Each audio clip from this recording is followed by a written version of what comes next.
আসসালামু আলাইকুম। আপনারা সবাই কেমন আছেন? আমিও আলহামদুলিল্লাহ ভালো আছি। আজকে ব্লগটা সকাল থেকে শুরু করে দিলাম। প্রথমে পরোটা ভেজে নিয়েছি।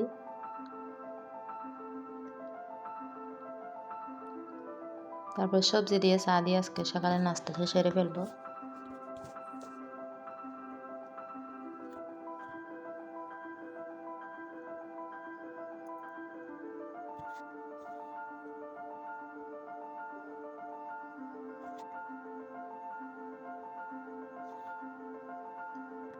দিয়ে দিলাম রাইস কুকারে আলু সিদ্ধ করতে।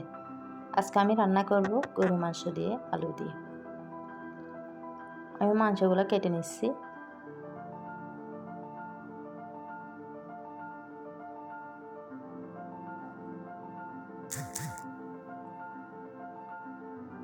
মাংসগুলো কাটা হয়ে গেছে, এখন পরিষ্কার করে ধুয়ে নেব।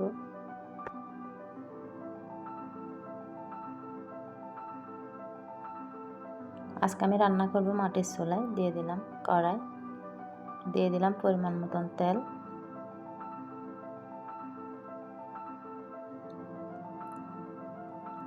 দিয়ে দিলাম দারচিনি, তেজপাতা, এলাচ,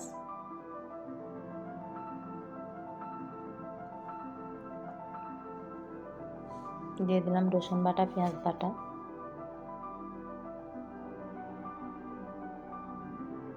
আদা বাটা। কিছুক্ষণ কষিয়ে নেব। দিয়ে দিলাম পরিমাণ মতো লবণ,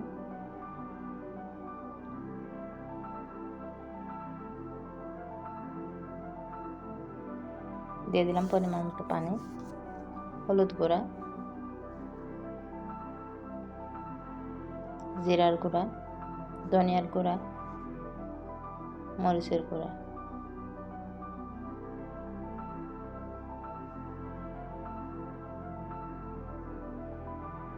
কিছুক্ষণ কষিয়ে নেব।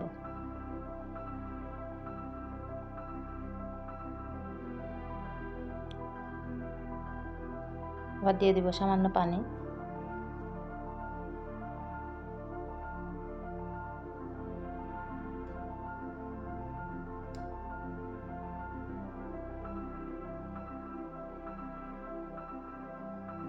ভালোভাবে কষিয়ে নেব। এটা আমার কষানো হয়ে গেছে। দিয়ে দেবো মাংসগুলো।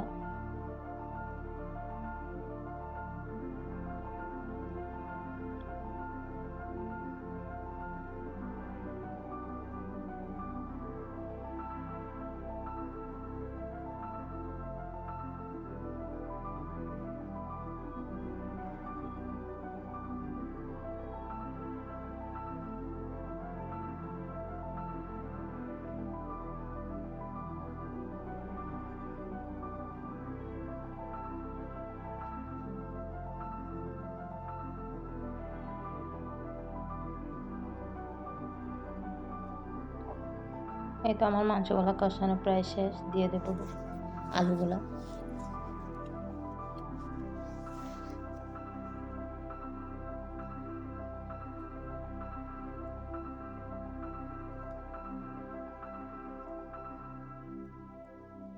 দিয়ে দেবো পরিমাণ মতো পানি।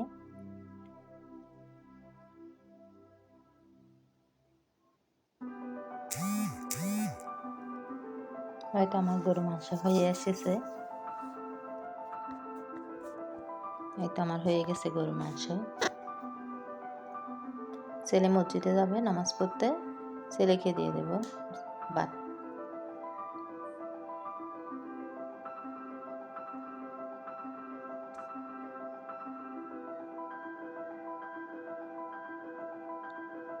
ছেলেকে ভাত দিয়ে চলে গেলাম বেসিনে। বেসিনে থালাবাটিগুলো পরিষ্কার করে নেব।